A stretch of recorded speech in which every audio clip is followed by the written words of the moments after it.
नमस्ते स्टूडेंट्स, पाठशाला पंडित में आप सभी का स्वागत है। मैं हूं आयुष भट्टाचार्य। आज हम देखेंगे कि डेटा साइंस पाइपलाइन क्या होता है। ठीक है, टॉपिक लिख देते हैं आज का।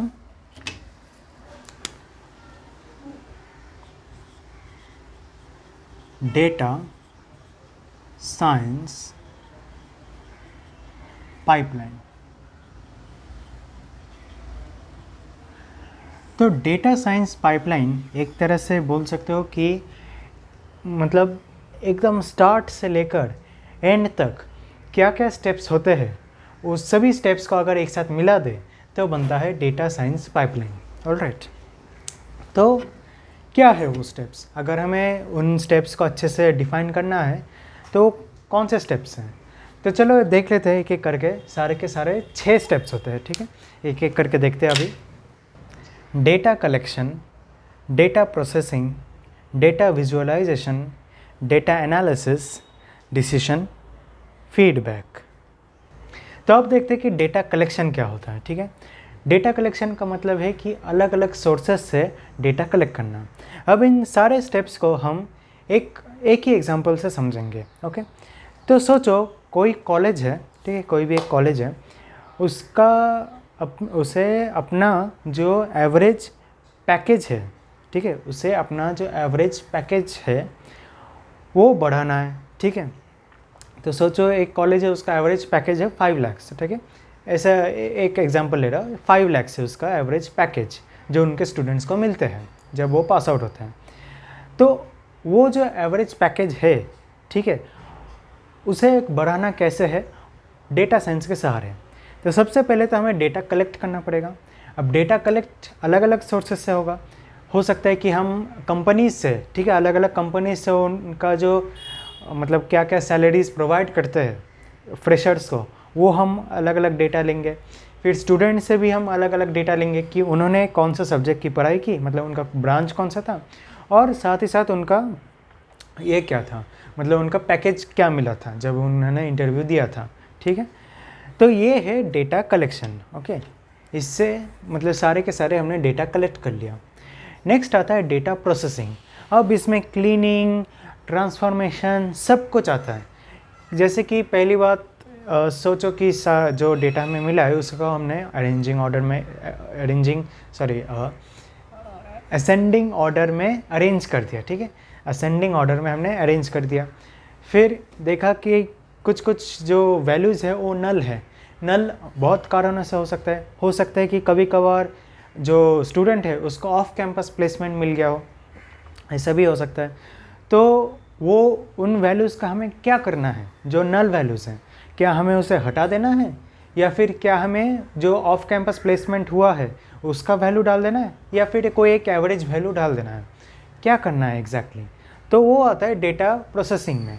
फिर साथ ही साथ डेटा ट्रांसफॉर्मेशन भी होता है कि मतलब हमने कोई अलग एक वैल्यू क्रिएट कर दिया जहाँ पर हमें दिख रहा है कि हर एक जो ब्रांच है, ठीक है, हर एक जो ब्रांच है उस ब्रांच का जो एक एवरेज पैकेज कितना आता है वो हमने एक अलग से कॉलम बनाकर उधर लिख दिया।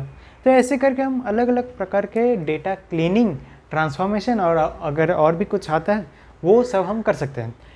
डेटा प्रोसेसिंग में क्या मतलब पूरा जितना अलग अलग सोर्सेस से हमने डेटा लिया है ना, तो हो सकता है कि उसमें थोड़े ऐसे इनकन्सिस्टेंसी हो। मतलब ये फील्ड, मतलब सोचो किसी कंपनी ने इतना पैकेज प्रोवाइड किया है तो उसके सामने उसका कोई स्टूडेंट दिख भी नहीं रहा, तो कौन से स्टूडेंट है वो ढंग से उसके सामने रखना, फिर पूरे नल वैल्यूज़ को निकालना, ट्रांसफॉर्मेशंस करना, जितना सब कुछ है, ताकि लास्ट में जाकर हमें एक प्रॉपर टेबल मिले। ठीक है, एक प्रॉपर टेबल मिले जहाँ पर हमें क्लियरली देख सकता है हर एक स्टूडेंट का ब्रांच, उसके सामने उसका पैकेज। ठीक है, तो ये हमें क्लियरली दिख सकता है। ऑलराइट, तो ये होता है डेटा प्रोसेसिंग। चलो ये स्टेप भी हो गया। नेक्स्ट आता है डेटा विजुअलाइजेशन। अब हुआ ये कि ठीक है, पूरा एक चार्ट तो बन गया, पर बात ये है कि जब हम एक मतलब हज़ारों स्टूडेंट्स होते हैं ना जो एक टाइम पे पास आउट होते हैं, तो हम एक साथ तो उतने सारे अगर हम सिर्फ नंबर्स देखते रहे, समझ में तो हमें नहीं आएगा कि क्या करना है या क्या बताना चाह रहा है ये टेबल।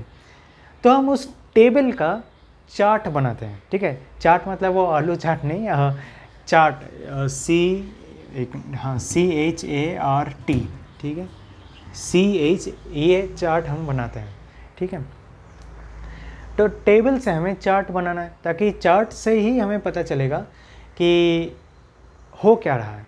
अब सोचो कि कोई भी कॉलेज है, चार्ट बनाने के बाद कौन सा चार्ट बना रहे हम, बार चार्ट, ओके।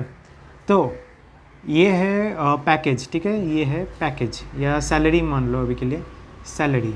और ये है उनका या चलो सैलरी से भी अच्छा वर्ड है CTC, ठीक है, CTC और भी अच्छा सुनने में लगता है, CTC। और यहाँ पर हम लिखेंगे ब्रांचेस, ठीक है, ब्रांचेस, ऑलराइट। तो यहाँ पर सोचा हमने लिया है CS, ठीक है, CS। यहाँ पर हमने लिया है मैकेनिकल, यहाँ पर लिया है सिविल, यहाँ पर लिया है कुछ और ब्रांच अगर है तो ठीक है, अभी के लिए 3 ही ब्रांच लेते हैं। तो ये सोचो है आई गेस 20 लाख, यहाँ पर हमने 10 लाख का ले लिया और यहाँ पर हमने 5 लाख का ले लिया, ठीक है। तो सारे के सारे ट्रांसफॉर्मेशन करने के बाद एक एवरेज मिला हमें, CS का भी, मैकेनिकल का भी और सिविल का भी। तब हमने पाया कि CS का जो एवरेज पैकेज है, ठीक है, CS चाहे तो इधर 15 लाख भी एक ले लेते हैं, CS का जो एक एवरेज पैकेज है वो कुछ इस तरह से है, 15 लाख के आसपास आता है एवरेज पैकेज, ओके, 15 लाख। फिर मैकेनिकल का कुछ एवरेज पैकेज हमने देखा तो 5 लाख के आसपास आ रहा है, सिविल का भी कुछ ऐसे 5 लाख या उससे कम आता है, ठीक है। मतलब ये मैं बस एग्जांपल ले रहा हूँ, ओके। तो ये हम देख सकते हैं कि फाइनली जब हम देख रहे हैं कि ब्रांचेस और उसका CTC का अगर हम कंपेयर करें तो CS का सबसे ज़्यादा आ रहा है, मैकेनिकल का उससे कम, सिविल का भी उससे भी कम। तो ये हमें एक दिख रहा है, तो इससे हमें एक पता चल जाता है कि कंप्यूटर साइंस वालों को सबसे ज़्यादा पैकेज मिलता है, ठीक है।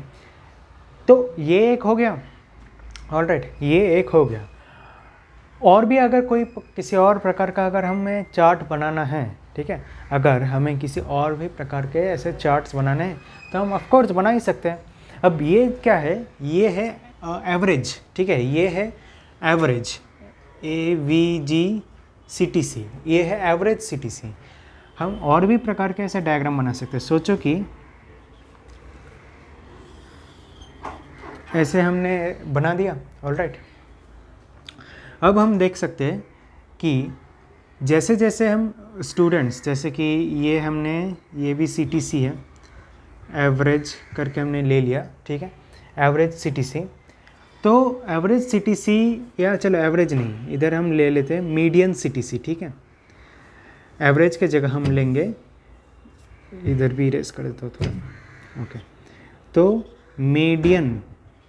मीडियन CTC का मतलब क्या है कि सोचो 10 लोग हैं, ठीक है।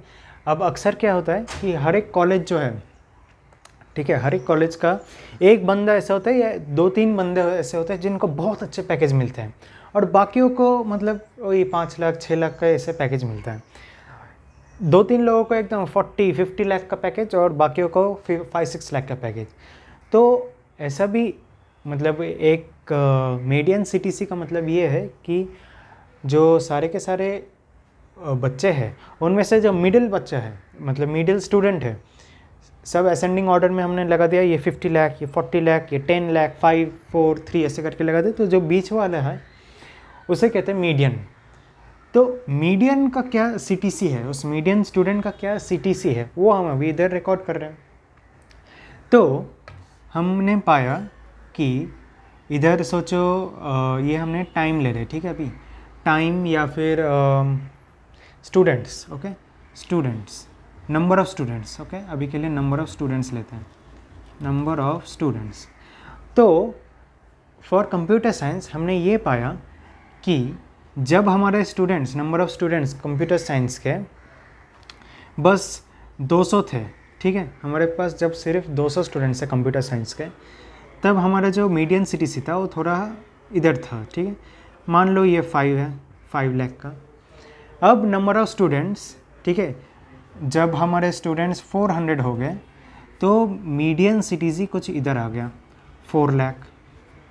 फिर जब हमारे 600 स्टूडेंट्स हो गए, मतलब हमने 600 कंप्यूटर साइंस के स्टूडेंट्स को लिया, तब हमारा जो मीडियन सिटीज़ था वो 3 लाख हो गया। ऐसे करके हम देख सकते हैं कुछ इस तरह का। मतलब ये भी एक मैं अलग से एग्जांपल दे रहा हूँ। ओके, हो सकता है कुछ कॉलेज में इसी प्रकार का ग्राफ दिखे या कुछ कॉलेज में इससे बहुत अलग ग्राफ दिखे, पर मैं एक एग्जांपल दे रहा हूँ। तो ये क्या है, ये कंप्यूटर साइंस के लिए है। ठीक है, कंप्यूटर साइंस का हम देख सकते हैं कि जो मीडियन सीटीसी है 5 लाख से 4 लाख, 4 लाख से 3 लाख हो गया। मीडियन सीटीसी मैंने क्या बोला, फिर से मैं बता देता हूँ। सारे के सारे जो स्टूडेंट्स हैं, अब देखो इसको 50 लाख, इसको 40 लाख और इसका 30 लाख मिल गया, पर बाकी बच्चों को तो 5, 4 उसके आसपास ही मिल रहा है ना। तो एक कॉलेज का प्लेसमेंट कितना अच्छा मिलता है वो क्या हम एवरेज से डिसाइड करें? क्योंकि एवरेज तो इसका इतना ही ज़्यादा है कि सभी का अगर एवरेज करते तो फिर भी ज़्यादा ही होगा। या फिर हम मीडियन निकालें कि इसको ठीक है अच्छा मिल गया, पर बाकियों को 5, 4 के आसपास ही मिला, तो मीडियन कुछ इस रेंज में आएगा। ठीक है, मीडियन जो है वो कुछ इधर आएगा। चाहे तो और भी अच्छे से समझाए तो 5 स्टूडेंट्स, इसको 50 लाख मिला, इसको 40 लाख मिला, इन्हें मिला कुछ 7 लाख, 5, 3 लैक्स। ठीक है, तो मीडियन इसमें से 7 लाख होगा, करेक्ट। ये होता है मीडियन। तो मतलब जितने सारे स्टूडेंट्स हैं उनमें से पहले 2 को ठीक है बहुत अच्छा मिल गया, पर बाकी स्टूडेंट्स में से बाकी जो स्टूडेंट्स हैं उसमें से अगर हम उसका मीडियन निकालें तो हम देख पा रहे कि 7 लाख ही है। तो देखा जा रहा है, ऐसा हमें देखने को मिल रहा है कि ज़्यादा से ज़्यादा स्टूडेंट्स को 7 लाख के आसपास ही ऐसे सैलरीज मिलते हैं या सीटीसी मिलता है।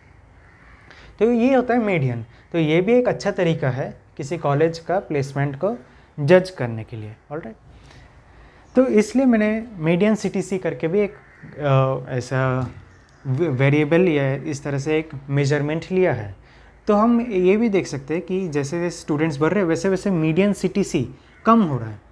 ठीक है, तो ऐसे और भी प्रकार के अलग अलग चार्ट्स बना सकते हैं।